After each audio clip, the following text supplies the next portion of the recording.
अस्सलाम वालेकुम।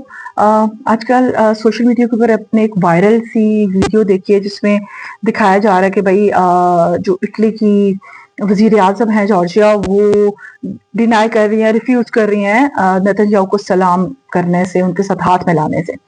तो ये एक फेक किस्म की वीडियो है जिसको अभी तमाम सोशल मीडिया के ऊपर शेयर किया जा रहा है, और पाकिस्तानी जो है उसके पीछे कौमी तराने लगा लगा के उसको शेयर कर रहे हैं।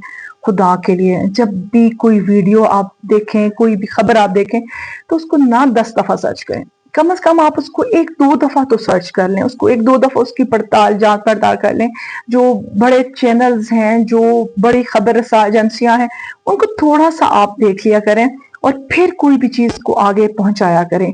एक तो ये भी एक दजाली अमल है जिसमें झूठ इतना फैल रहा है, झूठ ही झूठ है। सच का और झूठ का समझ ही बंदे को नहीं आ रही होती, फिर इंसान को कितनी दफा चीजों को सर्च करना पड़ता है, देखना पड़ता है। तो प्लीज इस किस्म की चीजों को सिर्फ कुछ व्यूज हासिल करने के लिए, अपनी रेटिंग के लिए, इन चीजों के लिए मत करें। ये सच है कि जो इटली और इसराइल हैं, उनके आपस के जो दफाई मुआहदा था जो 5 साल पुराना, उसके ऊपर इटली ने साइन नहीं किया, और उनके दरमियान जो उनकी जो सफारती आप कह सकते हो तहलकात थे, वो भी उस तरह से जो है वो नहीं रहे। ये एक हकीकत है।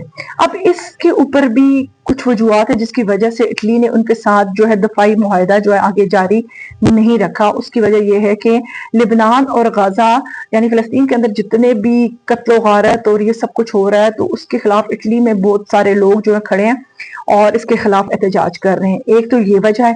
दूसरी वजह ये है कि जो उनकी जो इतालवी जो यूएन है, उसके दस्तों पर जो है इसराइली फौज ने हमला किया। ये चीज भी उन लोगों ने इसकी बेस के ऊपर भी इस मुआहदे को इनके साथ खत्म किया।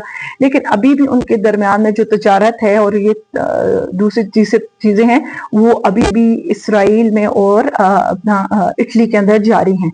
हाँ, कुछ वजूहत की वजह से मैंने कहा कि जैसे कि उनका दफाई मुआहदा और इस किस्म के जो सफारती ताल्लुकात हैं वो जो है वो खत्म हुए हैं, लेकिन अभी भी उनके दरमियान में कुछ चीजें चल रही हैं। और अगर तारीखी पस मंजर देखा जाए तो 1948 में सबसे पहले जिन ममालिक ने इसराइल को तस्लीम किया था, उनमें इटली भी शामिल था, जिसने आज उनके साथ दफाई मामलात खत्म किए, क्योंकि उनके जो अपना यूएन का इतालवी अमन दस्ता था, इसराइल ने उस पर भी हमला किया।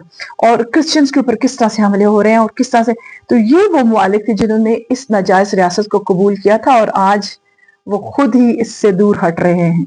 तो कहने का मकसद ये है कि आप लोग इस किस्म की वीडियोस बना के इस किस्म की चीजों को प्रोमोट कर रहे होते हैं, इधर उधर फैला रहे होते हैं और खुद शेयर कर रहे होते हैं, इनसे बचें भी। इससे ये भी हो सकता है कि कल को आपको इसका कोई आपके ऊपर इसके ऊपर जुर्माना भी हो सकता है, कोई और बड़ी चीज भी आपके गले में पड़ सकती है। तो प्लीज जब भी कोई खबर शेयर करें, उसे सर्च करें, देखें, ताकि ये ना हो कि उस खबर से झूठ फैले और किसी को नुकसान। शुक्रिया।